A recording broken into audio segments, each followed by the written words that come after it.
Hello everybody and welcome to Drydock episode number 59. Now depending on when you're listening to this, if you're listening to this when it's released one day early as a patron, at the time of you listening to this I will probably either be somewhere in the skies or in the Netherlands meeting some of you, so that's good. And for those of you who are listening to it on a release date on Sunday, I will probably be fast asleep trying to recover from said trip to the Netherlands. So, now for the rest of channel admin, I have a tentative schedule sorted out for my trip to America. So I'm just going to run that by everybody, and if you happen to be in America, you happen to know any of the areas I'm talking about, if you think this is vaguely realistic, give me a shout out in the comments below. And if you think I've horribly misjudged travel times, etc., and the time I'd need to look at ships and such, like, also tell me before I go and book flights and such. So the idea is that most of my travelling will be done overnight, and then I will fly in on a Friday night, Saturday morning, and spend 2 days in Boston looking at the ships there. I will then head over Sunday night, Monday morning over to Fall River, look at Battleship Cove, I believe. Spend 2 days there. Then Tuesday night, Wednesday morning, head over to Philadelphia, spend 2 days there. Thursday night, Friday morning, travel down to Norfolk to have a look at Wisconsin. And then from there, Friday night, Saturday morning, and basically thereafter, each night will be a new set of travel going from Norfolk to Wilmington to Charleston to Mobile to Corpus Christi. And then, depending on how things are going at that point, Tuesday night, Wednesday morning of the second week, heading over to San Diego for a couple of days to take a look at, I believe, Iowa, and then heading back Thursday night, Friday morning to Boston, New York to head back to the UK. That last bit is a little bit open to change depending on how things go with some other things I'm working on. So I may just curtail the trip at Corpus Christi and spend a few days in the States just relaxing. Maybe go to the Kennedy Space Center or something. But yes, so that's a provisional schedule. If you think that's sane, then say so. And if you think it's completely nuts and I'm going to burn myself out 4 days in, also say so, and I'll see if I can rearrange and drag it out a little bit. And lastly, as of the time of recording, we had recently hit 75,000 subscribers. So, hurrah! That's a nice little milestone to have. And so, as a result, yeah, it doesn't seem that far back. I did a 50k sub giveaway. I don't know quite how on earth we managed to acquire another 25,000 subs in that time, but we have. So, hello, new subs. And the 75k sub giveaway is going to be as follows. So, there will be obviously the standard Q&A post, and there will be a separate post by me in the comments below, which will be for the 75k giveaway. And if you fancy a chance to be randomly selected to win a prize, then obviously reply to that comment, and all I'm going to ask you to put into that comment this time is what, if you can remember, the first video on this channel that you watched was.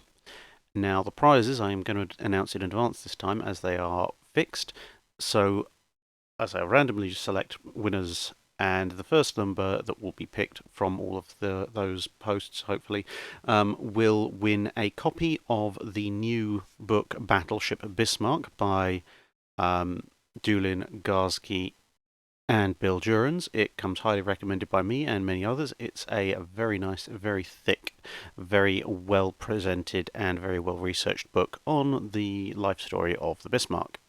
And for the second and third entries drawn, they will win a rather lovely teapot. Come on, we are British here, obviously. Yes, a wonderful teapot with the channel name on one side for all your caffeine beverage related needs. And so let's get on with the questions. Questions this week are taken from the videos on CSS Alabama and HMS Vanguard.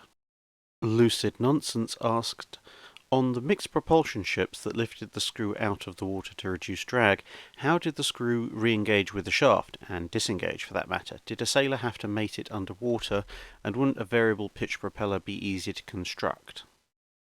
Variable pitch propellers did come along fairly quickly, and for most sail and screw powered ships would actually be the main form of propeller attached to them. But in the early years, before those kind of things were invented, the lifting propeller, as demonstrated here, this is a model of HMS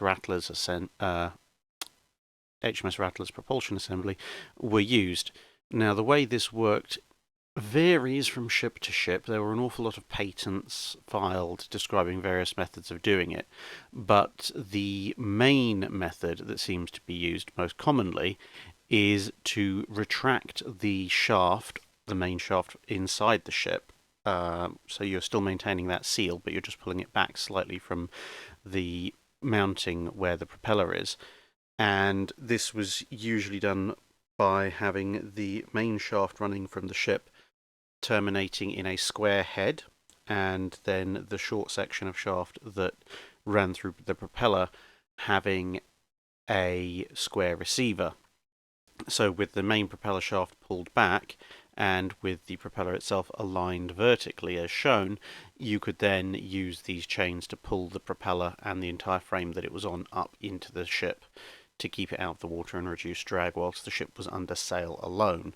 Obviously, then to reintegrate it, you would drop the propeller back in, and then knowing that it was in a specific alignment, you could re-extend the main shaft out of the ship and lock it into place, and then off you go again under propulsion. Ars Armour asks two questions, one of which is more appropriate for a separate video, but the second is, what is used to determine which ship is used as the flagship of a fleet? So outside of ceremonial flagships such as HMS Victory, portrayed here, how a flagship is selected can vary quite extensively. Some ships are actually fitted out as flagships, and that means they have additional quarters and additional plotting rooms and communications equipment to allow an admiral to coordinate a fleet or squadron, in addition to the captain doing his job of just commanding the ship. So quite often these ships would be used. For example, one of the South Dakota class battleships was specifically completed with additional flagship facilities at the expense of a couple of twin 5-inch 38 mounts. However, outside of that, the flagship is simply where the admiral flies his flag. So in a lot of cases it can come down to admiral's preference. Obviously, with an additional bit of admiral stuff, that usually means you go for one of the larger ships in the fleet. And obviously there's a certain amount of prestige to flying your flag from the biggest, meanest, most heavily armed ship in your entire formation. And quite often that was generally how things would go in the Age of Sail and the early part of the Age of Steam and Steel. Albeit that obviously there may be ships of equal size, at which point it just came down to Admiral's preference of which ship did you want to be on. For example, at Trafalgar, there were several Royal Navy first rates, and HMS Victory or HMS Royal Sovereign both would have been perfectly acceptable flagships, as indeed Admiral Collingwood was on HMS Royal Sovereign. But Nelson chose Victory, so that was the flagship for that particular engagement. Once you get into the 20th century, obviously you have formations of ships that don't include capital ships, so you might have a light cruiser or a destroyer as the flagship, which is one of the reasons why the Royal Navy went with flotilla leaders, with the additional space for the person in command there. But also speed became an issue because, unknown to most people, a lot of cruisers actually approach the size of battleships in terms of length. They don't obviously displace anywhere near as much. They're not as heavily armed. They usually have a much narrower beam, etc. But just in terms of sheer length, cruisers are quite often the same size or even larger in cases in pure length terms than battleships. So cruisers were quite often used as flagships, in part because of their greater speed, which allowed the admiral to move around and command various parts of the fleet much more quickly than he would be able to if he was in a battleship that might be anything from 3 or 4, anything up to 10 or 12 knots slower. And then, of course, there is also tradition. So, for example, when the Royal Navy was sailing around in the interwar period, despite having many heavily armed large battleships, the Hood generally took up flagship duties. And these days, similarly, something like USS Enterprise well, now it's out of service, but when the new one comes into service, and previously when USS Enterprise was in service, would be gravitated more towards as a flagship. So tradition does play a certain amount of a role as well. But equally speaking, as we said, it may just be a ship the Admiral is familiar with. For example, at the Battle of Jutland, Jellicoe was flying his flag in HMS Iron Duke, despite the fact that HMS Iron Duke was not, on paper, the fastest or most capable or most heavily protected ship, that being one of the Queen Elizabeths in the Grand Fleet. Chameleon Shaimong asks a question about torpedoes. When faced with a noisemaker dropped by a target, older torpedoes employ the sail-through tactic, while newer ones employ the sail-around tactic. Could you please explain what the benefits of sail-around are over sail-through? Well, someone's been playing Cold Waters. The answer, as far as I can determine, is to do with the speed of reacquisition.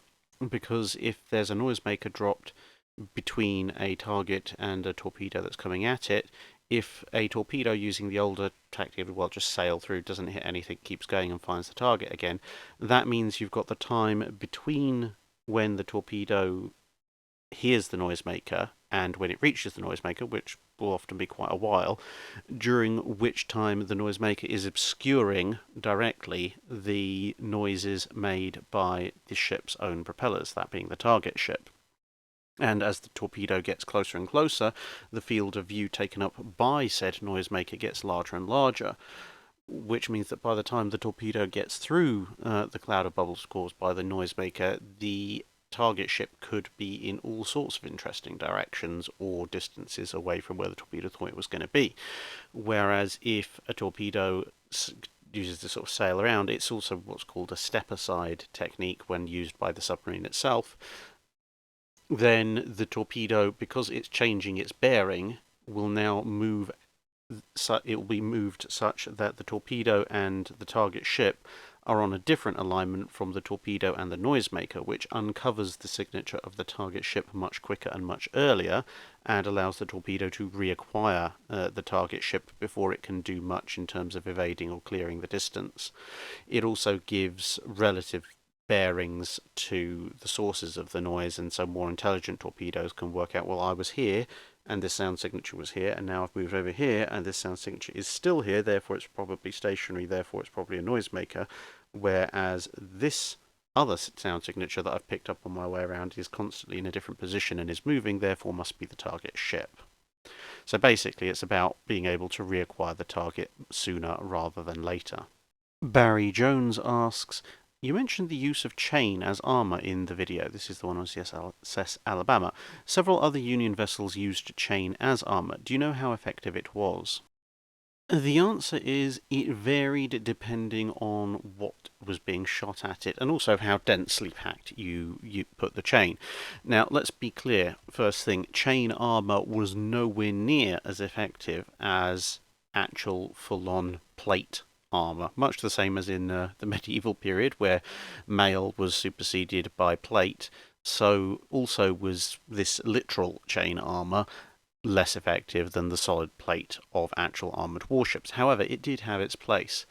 Now, it had two effects. One was that although it was less effective than plate, it was perfectly capable, when using heavy naval chains, of stopping the lighter weight shot of the period.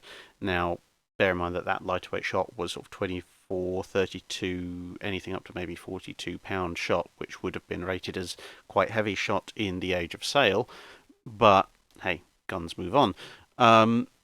So yeah, the chain was capable of stopping that kind of shot, albeit that the shot would quite often break off parts of the chain that it had hit, which obviously would then reduce the effectiveness of armour against further shots. But it was very much an ablative thing on the basis that, well, even if it loses effectiveness very quickly after a few shots, those are a few shots that haven't penetrated your ship and done damage, whereas hopefully at the same time you're inflicting shots that do a lot of damage to your enemies. So quite often chain would be hung over the things that were really vital, which in this particular period when it was in vogue basically mounted to the engine rooms, because everything else that was really important, like magazines, was below the waterline, but engines at the time were so large that they stuck above the waterline, and a shot that went through the side of the ship and hit the engines not only would disable the ship's means of propulsion, but often would result in fires or steam leaks and such like, which were obviously very dangerous. Now, when it came to this other case, which was the heavier shot that could be put out by things like Brooks rifles, Parrott rifles, Dahlgrens, 110-pound guns, etc., those shots would go through such armour, but even then there was a certain degree of protection afforded by it because it still requires energy to smash through the chain, which means that less energy is available to smash through the hull. So if the hull is particularly strong, it might stand a chance of stopping the shot if with the chain on top, even if the chain itself doesn't manage to stop the shot. And even if both chain and hull fail because it's a monstrous thing like a 15-inch Dahlgren, then the shot is still going to be significantly slowed down, which means hopefully it will do less damage and or maybe stopped by something else along the way. So the basic summary is, against lighter shot, it functioned as a kind of ablative protection that allowed you to do a lot more damage to your enemy while your vitals were theoretically protected, and against heavier shot, it would hopefully mitigate some of the damage, but you couldn't really rely on it that much. But if you've cut your enemy's effective firepower against you down to just his fewer, heavier guns, then it's probably worthwhile, at least if you're facing an enemy that has a mixture of light and heavy guns. Stephen Bean Jr. asks, how common is it for people in naval service to not know how to swim? This varies over time. These days, obviously, it's very common for sailors to know how to swim because, well, most people these days know how to swim, period. But the further back you go, the less and less common it was. Partly because, well, access to things like swimming pools and such when you're younger was significantly less available. So a lot of people were entering naval service without the knowledge of how to swim, and mandatory swimming lessons weren't a thing in your naval training. So, yeah, in some ways it's simple lack of knowledge. The other thing is, to be perfectly honest, although it might seem paradoxical, a lot of sailors back in the day made the essential bargain that they didn't need to know how to swim because the vast majority of chances where they would end up in the sea and theoretically needing to know how to swim, it wouldn't make a tremendous amount of difference anyway. And if you think about it, they kind of have a point, because if you're talking about age of sail and things like that, if your ship goes down in the middle of the Atlantic, the only difference between you knowing how to swim and you not knowing how to swim, outside of a very, very, very edge case, is going to be, well, the one who doesn't know how to swim drowns quickly. The one who does know how to swim gets to flail around in the North Atlantic until the cold gets to him, and then he drowns, because you're not going to be able to swim to shore from the middle of the Atlantic. Now, obviously, fair enough, there is a lot more percentage in knowing how to swim if you're going to be operating in docks and harbours a lot, where you might well have a chance to swim to shore, but ships that tended to frequent docks and harbours an awful lot tended to be more the mercantile vessels, whereas naval vessels were generally in harbour or not.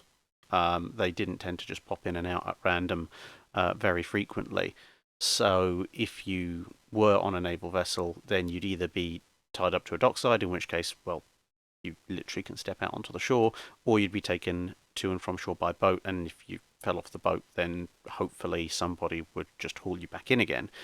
So the perceived need, as counterintuitive as it might seem to us, for knowing how to swim was actually quite low. And this was still present to a fair degree, even as late as World War II. I mean, the Pearl Harbor movie, the more recent one, gets an awful lot of flack for an awful lot of things, and most of those things deservedly so. But in the middle of the battleships on Battleship Row going down, one of the sailors quite clearly shouts out, "I can't swim," or I don't know how to swim, I can't remember which way around it is. And the movie caught some flack from certain commentators for that. but actually that's one of the few accurate things in the movie, in as much as even by World War II, a lot of sailors in US Navy, Royal Navy, etc. service didn't know how to swim because, again, if you went down at sea, you either had your life jackets or your life rafts or both, in which case you didn't need to know how to swim, or you were in the ocean without a life raft and a life jacket, at which point the chances of you being able to swim for any considerable length of time and still survive and be found are pretty much slim to none. So, again, it's that kind of bargain of practicality. Warren Lemcool, I think that's how it's pronounced, he did offer me a correction in a previous video, asks, did anyone in the US Navy think that battleships would still be used in their intended role post-war, or did everyone just accept that from now on battleships would just be used for coastal bombardment? So, very brief scares about whether or not the Soviets were going to try and complete the Stalingrad's, Kronstadts, or Sovietsky Soyuz aside, pretty much everybody had accepted that after World War II, there wasn't really going to be a use for battleships in their intended role of fighting other battleships post-war. But at the same time, they did have uses other than coastal bombardment that were envisaged. Apart from anything else, they were very good flagships. They had the most space for command and control, which was becoming increasingly more needed in the age of electronics and the sort of eyes, ears, and size of fleets expanding. But also, there were a couple of other critical roles. One of which, ironically enough, was almost using the battleship as a battle cruiser, because the Soviets had started churning out Sverdlov-class cruisers as if they were going to hand them out at the next annual Soviet Christmas party. Although, of course, they wouldn't have Christmas parties, because Christmas are for the bourgeoisie.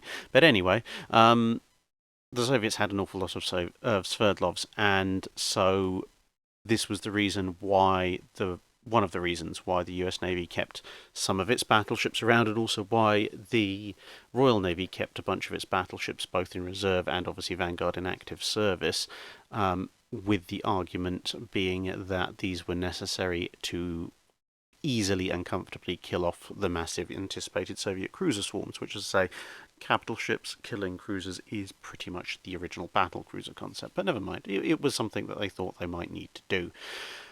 The other thing was that you've got to remember radar, electronics, etc. Many of the new automatic firing guns, and especially the at the time newfangled technology of surface-to-air missiles, were all very large. I mean, fair enough, like an SM-2 or SM-3 or SM-6 missile is still not the world's smallest projectile, but back then, when you're in the realm of Talos, Tartar, and obviously on land things like Nike, these are not small missiles in any way, shape, or form, and the electronic systems associated with them are also not small.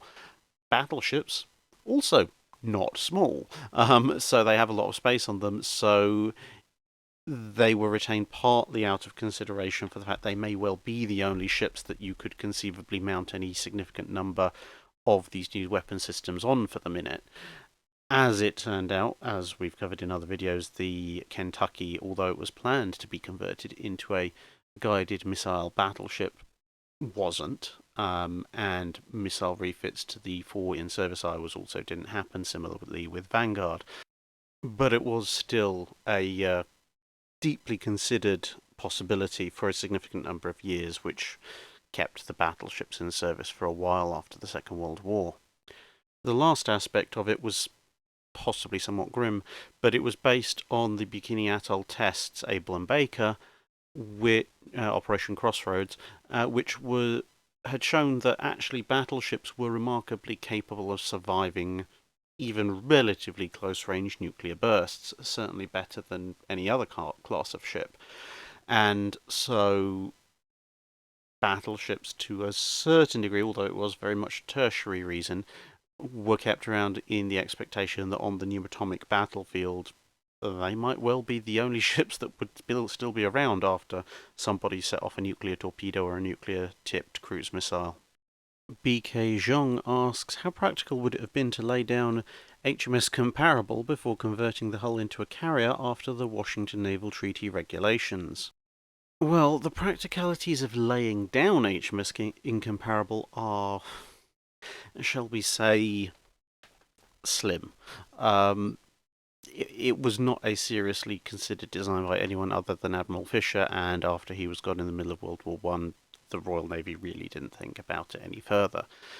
However, if you want to look at it in terms of pure physical, could we do this practicality, yes, it was perfectly possible to lay down HMS Incomparable. There was nothing impossible about the design of the hull. I mean, okay, fair enough, the 20-inch guns were probably in pushing the realms of fantasy, but there's nothing to stop the Royal Navy starting work on the hull itself while they try and figure out how to make a twin 20-inch gun turret in the 1910s.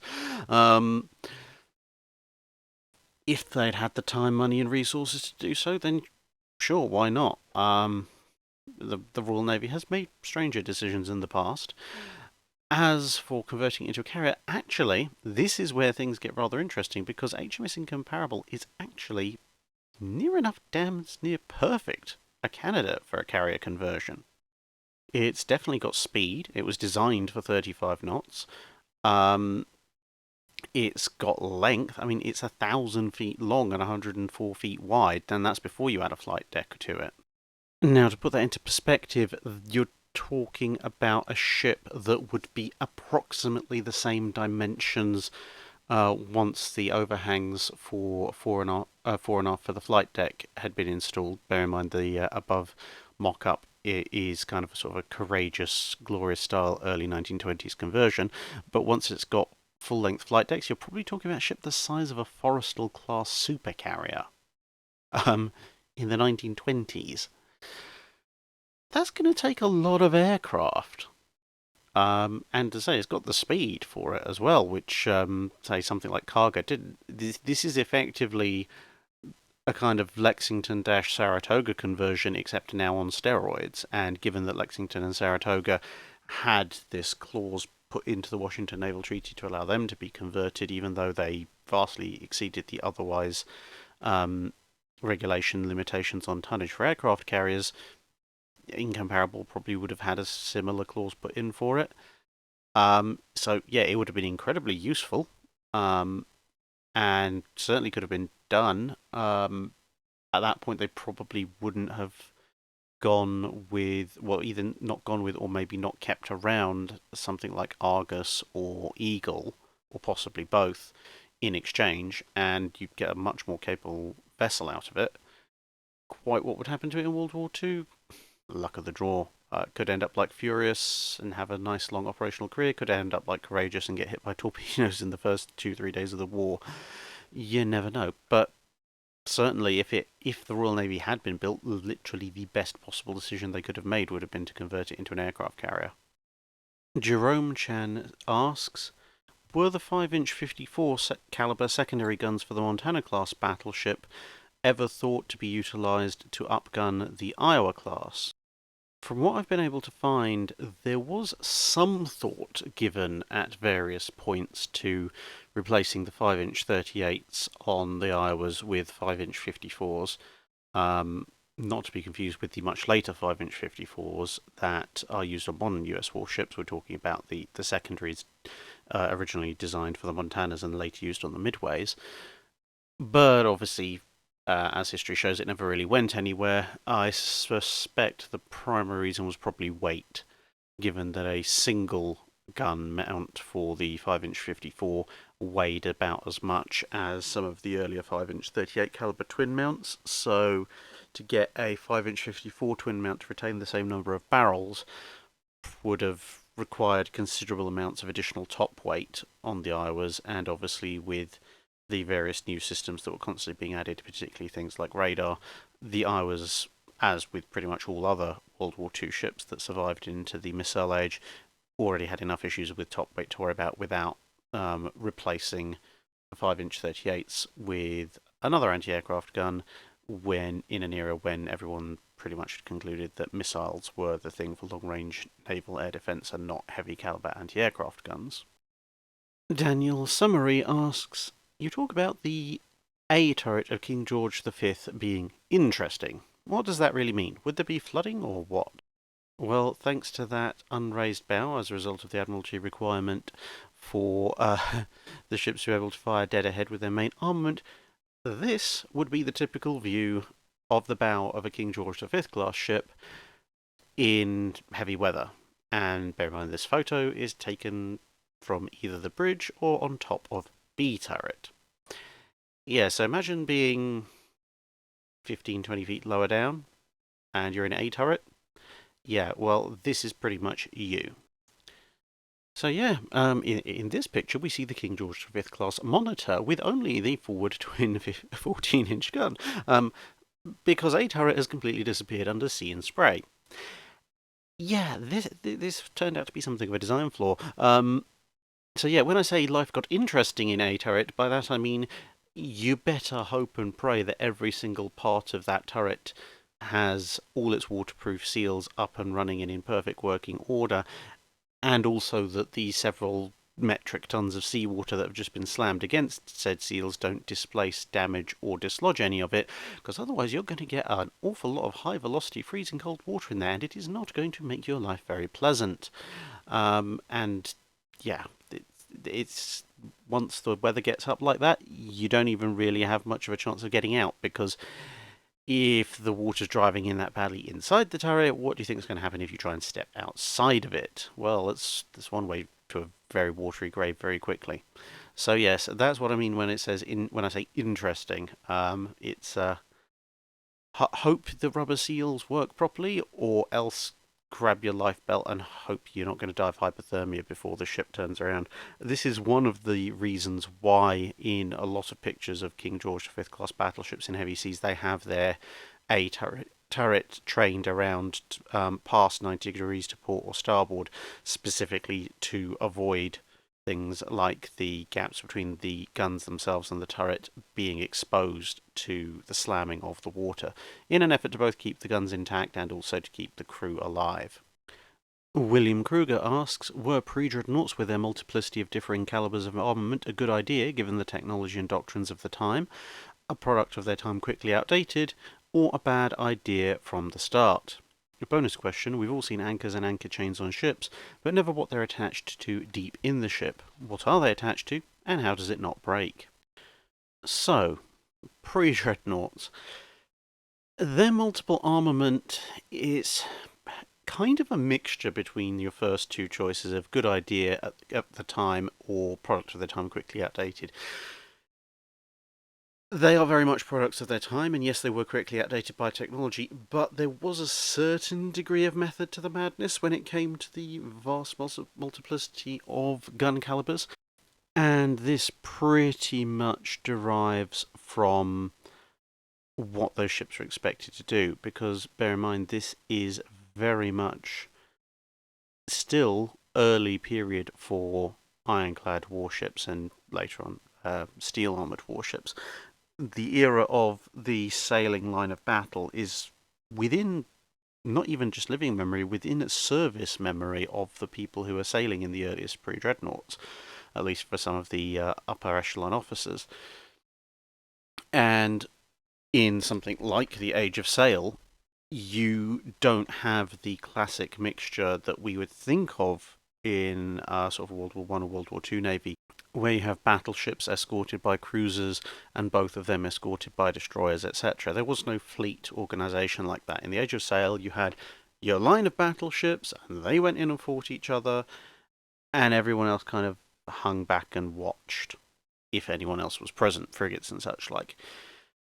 And to a certain extent, even by the pre-dreadnought era, this was still the case. So there was some marginal need-requirement for cruisers as scouting vessels, and there were worries about torpedo boats, but by and large, the fleet was still the battleships, maybe with a few armoured cruisers in, and they were kind of treated in many ways the same. And that meant that rather than splitting the various protection duties across the board, battleships had to carry their entire self-protection suites just on their own hulls. and the quick-firing gun was still a very new invention and limited to small calibers of weaponry, although during the pre-dreadnought era it did get larger and larger. And so when you look at their weapons from a top-down perspective, you think, right, well, they're battleships, so they have to have the really big guns, because the really big guns are the only things that can punch through the thickest armour, so we need those to deal with other battleships, right? So you've explained the primary weaponry. However, the big guns fire really slowly, and with the quick-firing gun reaching into the sort of the middle calibers, there was a theory which was suggested and possibly borne out by certain battles and not so much by others, that a battleship armed with a significant number of smaller quick-firing weapons would be able to overwhelm another battleship that was only carrying large caliber weaponry before that battleship could fire off, say, a second or third salvo. And so the idea was brought in of, right, well, we need to have these large-ish but still significantly smaller quick-firing guns as a secondary main battle battery to try and overwhelm the enemy in between the killing salvos of our main guns.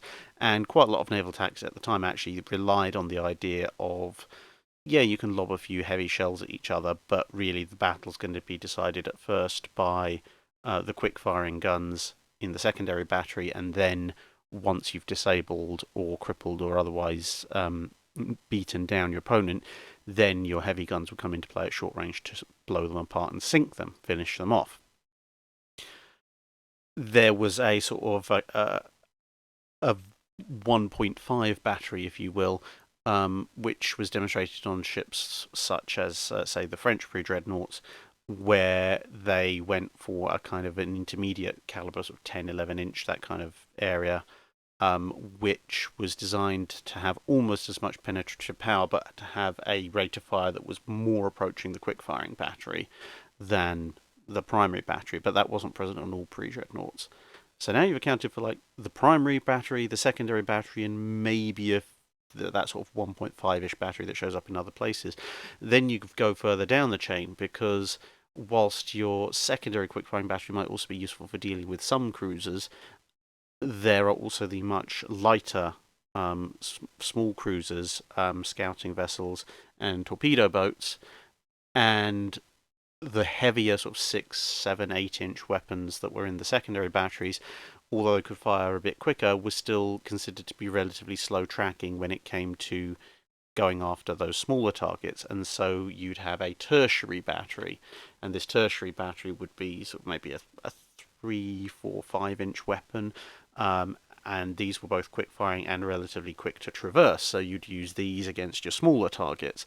And then, of course, you have the absolute smallest targets, and so we're moving down from what would eventually become destroyers to proper little torpedo boats, launches, also repelling boarding actions, that kind of thing. And for that, you would need, this is where these sort of sometimes unmentioned, sometimes mentioned lesser batteries of 37, 47, 57, etc. millimeter, that sort of caliber, rapid firing semi-machine guns come into play in order to take out those really small targets. Because a battleship, it was considered, would have to defend itself from all of those possible targets, whereas later on, although the battleship secondary battery was there as a last-ditch method of defense, the main idea was that destroyers would be repelled by destroyers and cruisers would be dealt with by other cruisers, and if necessary, the battleship's main battery, and that vastly simplified things to a certain degree. So that's you can see the logic behind it, where the battleship's just trying to defend itself against anything that might be thrown at it without any real escort. But as we said at the beginning, they were relatively quickly outdated by the advances in technology. Now, as for the second part of the question, as relates to anchors and anchor chains, what are they attached to and how does it not break? Well, they're attached to the ship, usually, but they're attached to the ship in the chain locker by something called a breakaway link. Now, this link is specifically weakened, and that's just in case the chain ever actually runs out. And the reason for this is that you're not supposed to run the entire chain of the anchor out. If that does happen, that usually either means you've got what's called a runaway chain situation, which is very bad because you have several hundred tons of metal going over the side of the ship at great speed, or, as per the rather questionable movie Battleship, you've stuck your anchor in something whilst moving at speed, or something equally catastrophic. Now, whilst chain links eventually will snap under strain, the simple fact of the matter is that that chain, especially when you talk about large ships, is going to be made of links with a diameter measured in inches, usually attached to parts of the ship's hull with diameters not so much measured in thickness in terms of whole inches, which means that if you has somehow sort of had it secured the anchor chain, to the ship by any kind of really secure method, what's going to happen is when the chain runs out, it will either just tear a huge section out of the wall or floor of your ship and pull that through the side of the ship, which won't go very well. Or if that entire mounting and stanchion is good, let's say you've wrapped the chain around one of the frames of the ship or something, it's just going to tear a chunk of your ship off. Because the bow of a ship is generally far less heavily built than the chain itself. I'm sure the chain will snap eventually, and it might not completely decapitate the front of your vessel, but it's certainly going to leave a massive rip in it, which is not good for the ship's overall integrity. So that last link in the chain, as I say, is specifically weakened so that if it does receive some massive impact to it from a chain running out or being jerked all of a sudden, it will fail, and the chain and the anchor will go rocketing over the side of the ship and probably cause a bit of damage from the whipping on the way out, but the ship will be left intact minus one chain and a little bit of damage, as opposed to what would happen if that chain was actually properly attached to. So the answer to how it not break, it does if it gets to that point. You should never really be running your anchor chain out to a point where the whole thing is fully extended. And on to the Patreon questions. So Brent 1865 and Emerald Leafeon basically had the same idea. And this is the classic dream team question. In Brent's case, if you could build a dream team of fleet of World War II, which ships of any Axis or Allied nation would you choose for carriers, battleships, battlecruisers, heavy light cruisers, destroyers, and subs, etc.? Maybe if 1939 and 1945 era dream team, and Emerald Leafeon's basically the same, but for World War One. Now, I know I have done this in a previous Drydock, but things change, more research is done, you become aware of more things, and the overall balance of things when you look at it in the round does tend to alter over time. So I'm going to give it a quick rundown. So if I'm going to go with my 1939 era dream team, I'm going to expand the question a little bit. So, because you're saying dream team, so I'm going to go with, as you said, any ship from the Axis or Allies and any plausible refits. So, 1939. If I'm only allowed one type of vessel per class, I'm going to go for Shikaku class carriers, South Dakota class battleships, refitted Scharnhorsts as battle cruisers. Heavy cruisers, that's a bit of a difficult one. Probably go for an Algerie, if I can mass produce them, or a Wichita, if I can mass produce that. Light cruisers, Town class, destroyers, Fletchers, and submarines, Gatos for the long distance, and P class for close in coastal waters. Switching over to 1945 and going back up the tree, electric boats with acoustic homing torpedoes, obviously, assuming that all the issues they had with them are fixed, which, fair enough, is a bit of a long shot. Destroyers, 1945. I'd still be tempted to stick with Fletchers, to be honest, but you might as well go with Gearings. I mean, by 1945 is always a little bit of a cheat because basically the Royal Navy and the US Navy are the only players in town left with anything of any substantial size. So yeah, light cruisers, either a Fargo or a Belfast Belfast Edinburgh subclass town. Especially if I'm going to give myself the Scharnhorst refits with the 15-inch guns, I might as well go with an Edinburgh refit with quadruple turrets because that's just funny. Heavy cruisers, Baltimore class. Battle cruisers, well, there aren't any at that point. I mean, technically you could say Vanguard, since the Royal Navy called it a fully armoured battle cruiser, but that's just cheating. Yeah, who had battle cruisers by that point? I mean, the Alaskas are large cruisers. They're about the closest you're going to get in mission profile, so I'm going to go with Alaskas purely because there's no other choice that comes close to the categorization. Battleships, either a Montana or a completed Lion. I know they're both cancelled, but hey, we're going slightly fantasy with this just to make it a bit interesting. Carriers, Essex, or maybe Midway.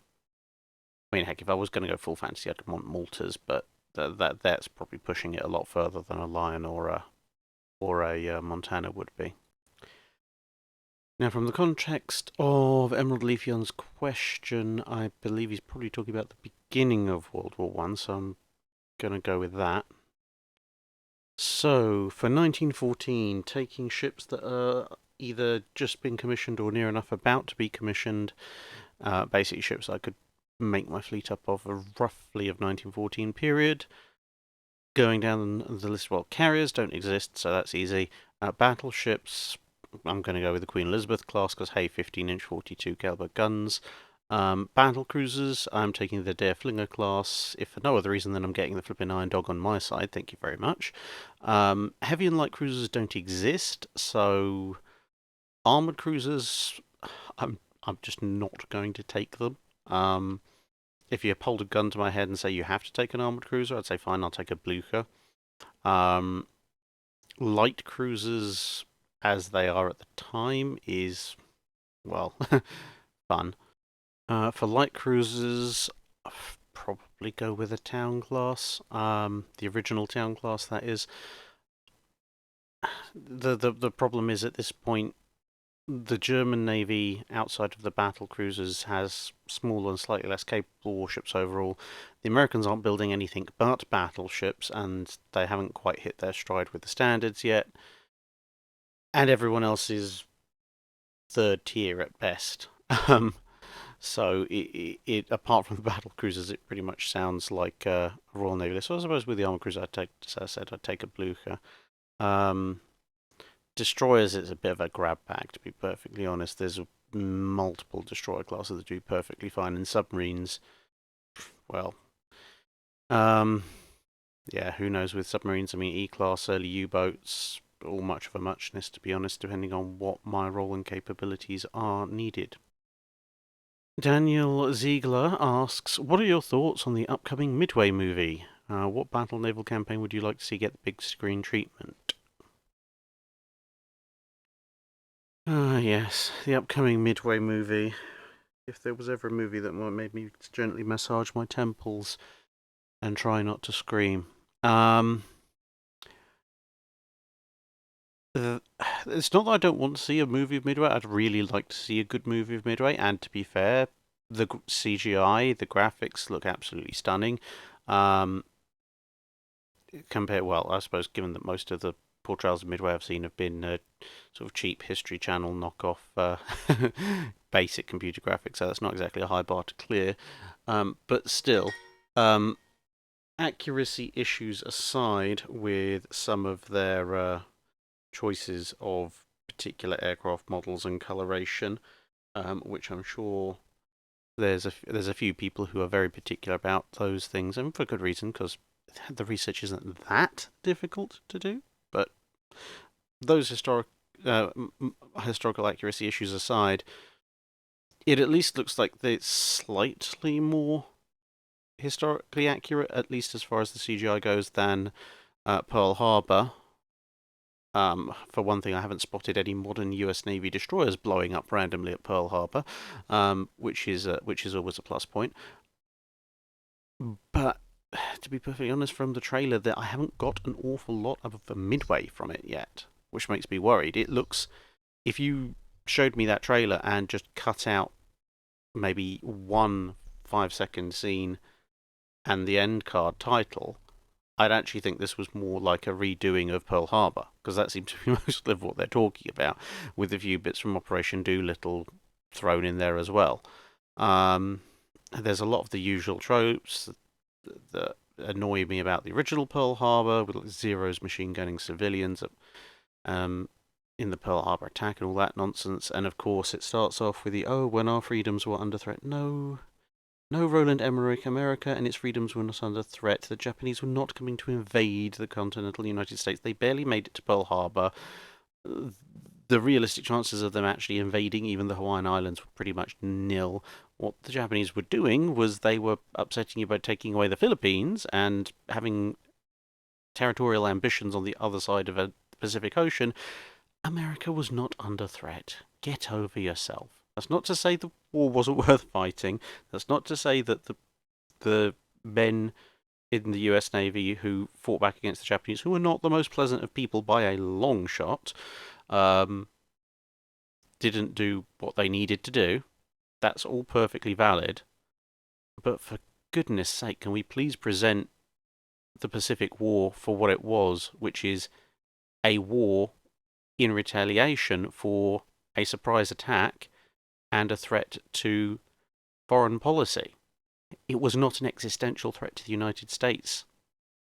Japan was never an existential threat to any of the major powers it fought, largely on the basis of the fact that all the major powers it was fighting were fighting from half the planet away.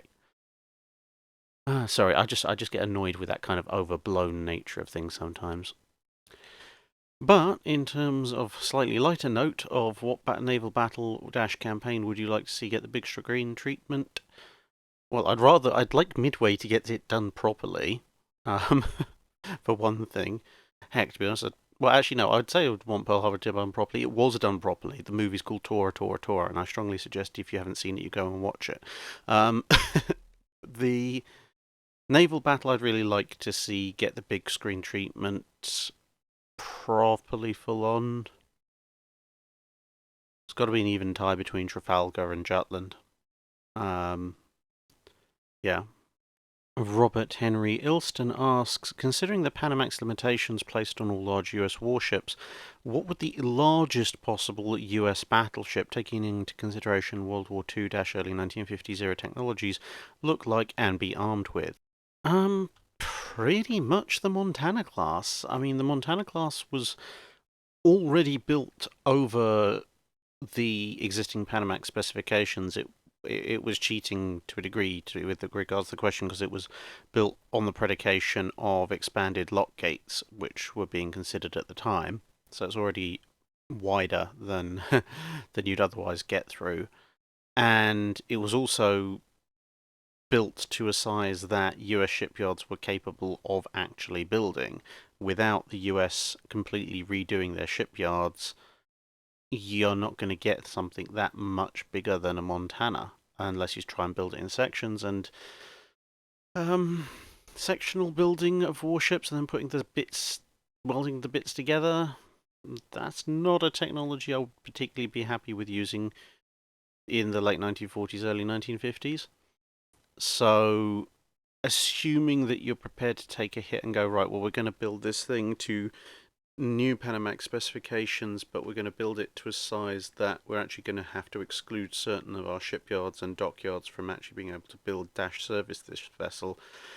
Probably the absolute largest possible you're going to get is effectively just going to be a stretched Montana, or as some people like to call it, the Long Tanner, where the space is mostly taken up by putting in extra power plant to get it up to the same kind of speed as an Iowa, and with a bunch more 5-inch guns along the side for secondaries. Yeah, I mean, Long Tanner is probably about the largest plausible US battleship, bearing in mind the Panamax 2 specifications for beam. And finally, don't worry, Dave Peachy and Admiral Tiberius, I do see your questions on the Patreon. However, both of those questions are going to require slightly more time to answer than we've got left in this Drydock, so I will come to those next week. So, Tuning 3434, sorry, says, During World War II, several Liberty ships unexpectedly sank due to unexpected behaviours of new material types and welding techniques when used in the cold waters of the North Atlantic. Materials that are known to be ductile were found to exhibit brittle behaviour under cold climates. This, combined with designs that added stress raises and improper weld quality, caused hair cracks to suddenly crack open, splitting the ship in half. Did similar incidents also occur in military vessels? And what's your favourite oops in ship design that helped to advance science? So yeah, the phase state transition of metals. I know I've talked about this before, and this is kind of like catnip to me because it's like, oh, you're asking the engineer about metals and material science. Again. So yeah, this will be fun, and once again, I'll try not to wander off on a complete technical side note. So yes, temperature affected phase transition in the metals. This is where a material that it has one behavior at one temperature um, behaves completely differently, even though it might be in the same physical state, like solid or, well, not liquid or gas because they do other things, but in its solid state, it will exhibit completely different behavior at a different temperature. And that's not stuff like melting or anything. Now, some of this might be fairly obvious at extremes, sort of, you know, the classic thing of dip a rose in liquid nitrogen, get it cold enough, and you can smash it like glass. But people don't expect that kind of thing to happen when you build a cargo ship on the southeastern US coast and then it to completely change its material behavior when you take it out into the middle of the freezing Atlantic. People don't think that structural steel works that way, but in fact, in some cases, it does.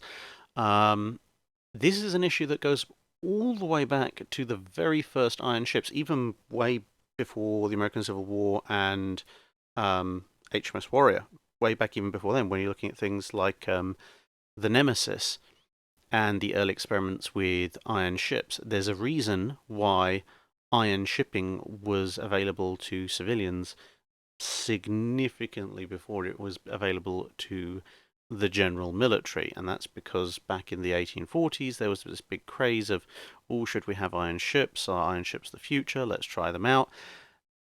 And then they found that the type of iron generally used in shipping had the rather interesting effect, pretty similarly to some of the materials used in the Liberty ships, of becoming very brittle all of a sudden in very cold waters and then more ductile in warmer waters.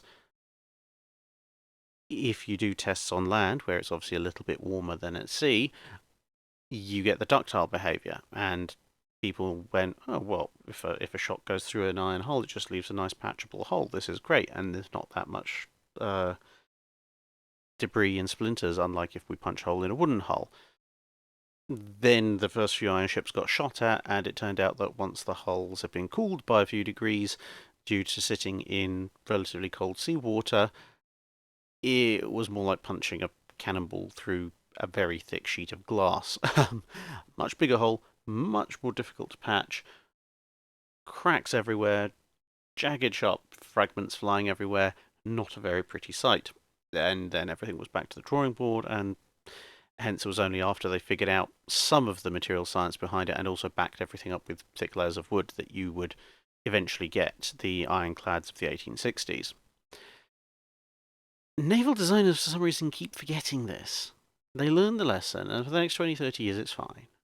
And then they forget it, and then something goes horribly wrong. Usually some ship breaks in half or some other rather inconvenient occurrence. And then they're like, oh yeah, that. Guess I should have remembered that. And everything goes back to being fine again. And when people try new materials, they seem to forget to test for what's their phase shift, what's their phase condition in different temperatures. You know that thing? Yeah? You did test for it? No? Oh. Oh well, guess I'm not sailing on that ship if I like life. Yeah, it tends to happen. I mean, it's even happened post World War II. There's been 2 or 3 different classes of ship that have been put to sea during the Cold War and post-Cold War period where they've run into exactly the same problem because somebody forgot to do the science. Or, to be fair, someone forgot to even open a history book, which is rather worrying when it comes to people designing naval warships, but there you go. Anyway, That was a little bit of a tangent, wasn't it? Um, yes, did similar incidents occur in military vessels? Yes, they did. Um, in some cases, they were caught in time. In other cases, they weren't caught in time, and things tended to go horribly wrong. And there's a whole long, sordid footnote to naval design that runs all the way through, as I say, from the 1840s all the way up to, well, as late as the 2010s, to be perfectly honest. Um, so yes, the militaries don't tend to like to talk about getting things like basic material science wrong. But anyway, what's my favourite oops in ship's design that helped to advance science? Oh, there are so many. Um, I mean, in terms of sensible or vaguely sensible and vaguely coherent ship design, the late 1930s US destroyer designs and to a certain extent the kerfuffle around the Iowa class could be seen as a overall oops in ship design that helped to advance science, because a lot of the late 1930s US ships came out of the dockyards with either something really badly not working, like say the North Carolina class with their engines, or really overly top heavy, the destroyers, or having to had a bodge job together, rushed together because they hadn't actually managed to put together the guns and turrets properly, like the Iowas. That sort of collective oops led to various US bureaus that were in charge of designing various parts of warships being forcibly merged so that they'd actually have to talk to each other for a change. And I think overall that was pretty advantageous for the science of naval construction, because if you look at the numerous issues that plagued the late 1930s US Navy designs compared to the solid service that you got out of things that immediately post-dated that particular kerfuffle, which pretty much starts with the Fletchers and onwards, the designs suddenly get much better. And it's pretty much down to that. Other oopses, yeah, HMS Captain, the go-to for oops. I think that's probably on the dictionary definition of oops, but there you go. That helped advance science by persuading people that yes, perhaps you did actually have to do proper scientific calculations when it came to ship design, and not just go with, well, I think it looks okay. Because yeah, things don't look very well okay when you're at the bottom of the ocean. So that's a pretty nice oops that helped advance the actual incorporation of full scientific procedure into ship design. I mean, another good oops would be the fleet submarine designs of the 1920s generally, K class, M class, AAs, AA subs, etc. Collectively as an oops that probably saved a large number of submariners' lives by persuading navies that perhaps building gigantic submarines to try and take on portions of the enemy battle fleet was not such a good idea after all. But I think if there was any single kind of oops in terms of this is actually an absolutely terrible design for the period that ended up helping advance the overall science of ship construction and usage, I'd actually have to go with the Lexingtons. Because the Lexington class battle cruisers, for the period they were designed in, where their competitions, the G3s and the Amagis, are absolutely awful designs. They basically take all the worst lessons of World War One, kind of look at effectively the Invincibles and go, right, well, the problem with the Invincibles is that they weren't even bigger, even less proportionally armoured fast targets. Right, yeah, sure. Let's go with that now.